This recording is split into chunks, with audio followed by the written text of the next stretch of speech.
Hello friends, welcome to రుచి వంటిల్లు. ఈరోజు మనం చక్కెర పొంగలి చాలా టేస్టీగా ఎలా తయారు చేసుకోవాలో చూద్దాము. చక్కెర పొంగలి పొడి పొడిగా రావాలంటే ఎలా తయారు చేసుకోవాలి అనేది ఈ వీడియోలో చూసేద్దాం. చాలా సింపుల్గా టేస్టీగా ప్రిపేర్ చేసుకోవచ్చు. సో లేట్ చేయకుండా వీడియోలోకి వెళ్ళిపోదాం.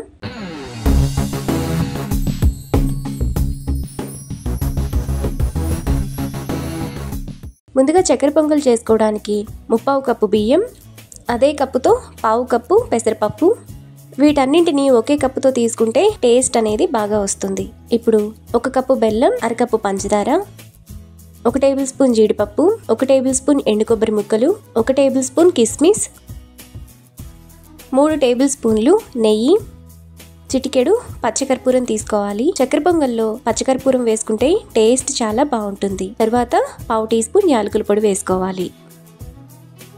తరువాత స్టవ్ మీద ప్యాన్ పెట్టుకొని అందులో 3 టేబుల్ స్పూన్లు నెయ్యి వేసుకోవాలి.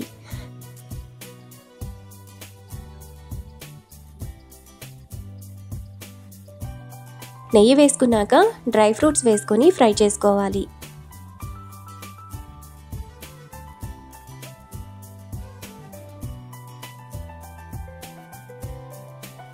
ఎండు కొబ్బరి, జీడిపప్పు, కిస్మిస్ ఈ విధంగా వేగిన తర్వాత వాటిని ఒక ప్లేట్లోకి తీసుకొని పక్కన పెట్టుకోవాలి. ఇప్పుడు స్టవ్ మీద ప్యాన్ పెట్టుకొని అందులో పెసరపప్పు వేసుకొని మీడియం ఫ్లేమ్లో కలర్ మారేంత వరకు ఫ్రై చేసుకోవాలి. పెసరపప్పు ఈ విధంగా వేగిన తర్వాత స్టవ్ ఆఫ్ చేసుకొని చల్లారనివ్వాలి. పెసరపప్పు చల్లారిన తర్వాత అందులో బియ్యం వేసుకోవాలి. ఇప్పుడు నీళ్లు పోసుకొని 2-3 సార్లు బియ్యాన్ని కడగాలి.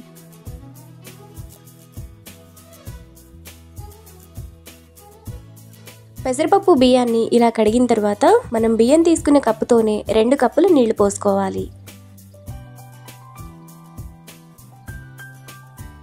ఇప్పుడు ఈ రైస్ను స్టవ్ మీద పెట్టుకొని మీడియం ఫ్లేమ్లో ఉడకనివ్వాలి. రైస్లోని వాటర్ అంతా ఈ విధంగా ఎగురుతున్నప్పుడు మూత పెట్టుకొని 5 నిమిషాల పాటు సిమ్ ఫ్లేమ్లో ఎగరనివ్వాలి. మనకు రైస్ ఎగిరే లోపల స్టవ్ మీద మరో గిన్నె పెట్టుకొని అందులో బెల్లం, పంచదార,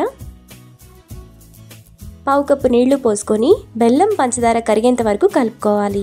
పాకం రావాల్సిన అవసరం లేదు, కరిగిపోతే సరిపోతుంది.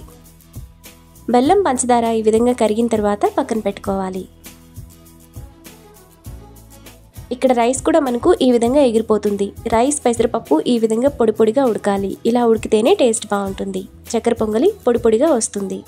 ఇప్పుడు ముందుగా మనం కరిగించిన బెల్లాన్ని ఒక స్ట్రైనర్లో వేసుకొని రైస్లో వేసుకోవాలి. బెల్లం పాకం వేసుకున్న తర్వాత 2 నిమిషాల పాటు మీడియం ఫ్లేమ్లో ఉడకనివ్వాలి.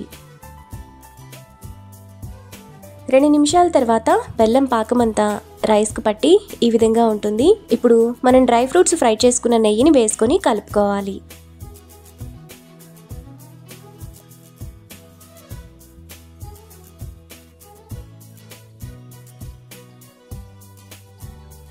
ఇలా కలుపుకున్నాక 1/2 టీ స్పూన్ యాలకుల పొడి, ముందుగా ఫ్రై చేసుకున్న జీడిపప్పు, కిస్మిస్, ఎండు కొబ్బరి, పచ్చకర్పూరం వేసుకొని కలుపుకోవాలి.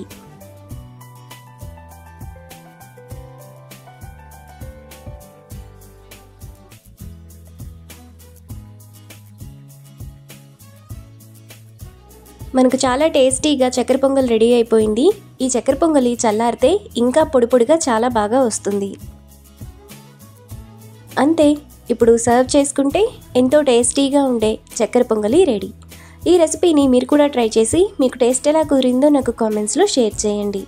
ఈ వీడియో కనుక మీకు నచ్చినట్లయితే లైక్ చేసి, షేర్ చేసి, సబ్స్క్రైబ్ చేయండి.